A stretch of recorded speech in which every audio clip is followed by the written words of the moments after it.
So Wicked Implement, the exotic that we were missing the whole season, is finally here.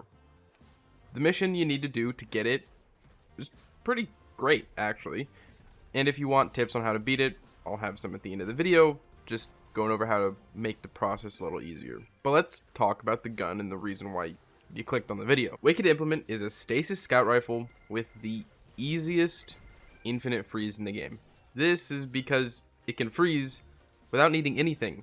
It doesn't need a kill, it doesn't need special ammo, it doesn't need heavy ammo, it's just freeze on demand. To get a little bit more detail, the main exotic perk says rapidly landing precision hits causes targets to become slowed, and if you slow something enough, it freezes. The secondary exotic perk, Tithing Harvest, also adds to that by saying precision final blows while creeping attrition, the main perk is active, creates a stasis shard that returns to you. Collecting stasis shards refills the magazine, and by returns to you, it just means it tracks to your character. So this is a really good stasis primary, and funny enough, it's actually only the third ever stasis primary exotic, two of which we've gotten over the past 2 seasons. Anyways, back to what's pertinent. It's stasis and it synergizes super well with stasis subclasses, especially melee builds because of how stasis shards work. If you don't know, when you pick up a stasis shard, it gives you a little bit of melee back.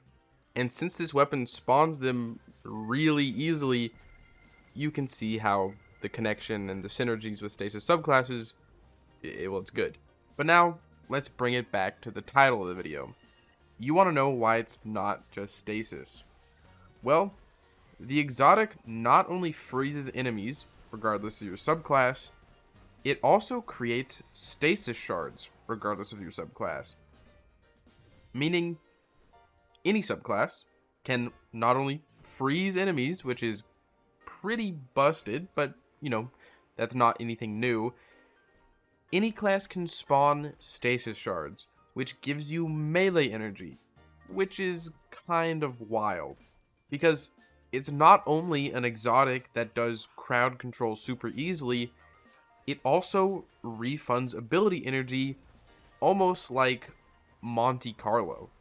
So when you saw this new weapon, if you were like me, you probably saw it was stasis and maybe not strand or something you're more interested in and kind of wrote it off. But it is subclass agnostic. You can definitely make this work regardless of your subclass.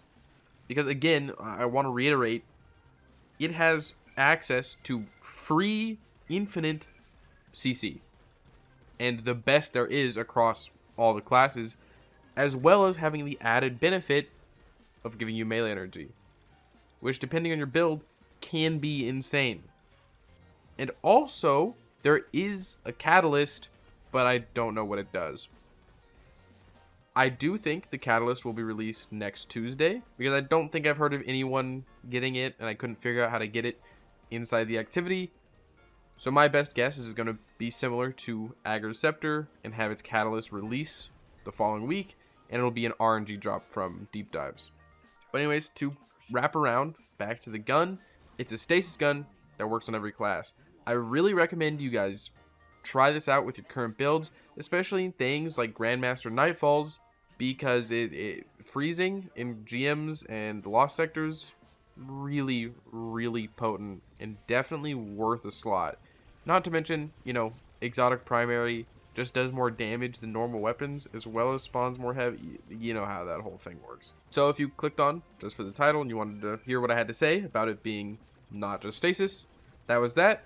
But for anybody else that's interested in getting this now and maybe wants a couple tips or whatever for the activity, I definitely recommend, just bottom line, for at least the final boss, the giant tormentor, you need a divinity. Because that dude moves a lot. And his crit is tiny. But if you have a div, his entire body is his crit. Super easy. You can easily 1-phase or 2-phase him.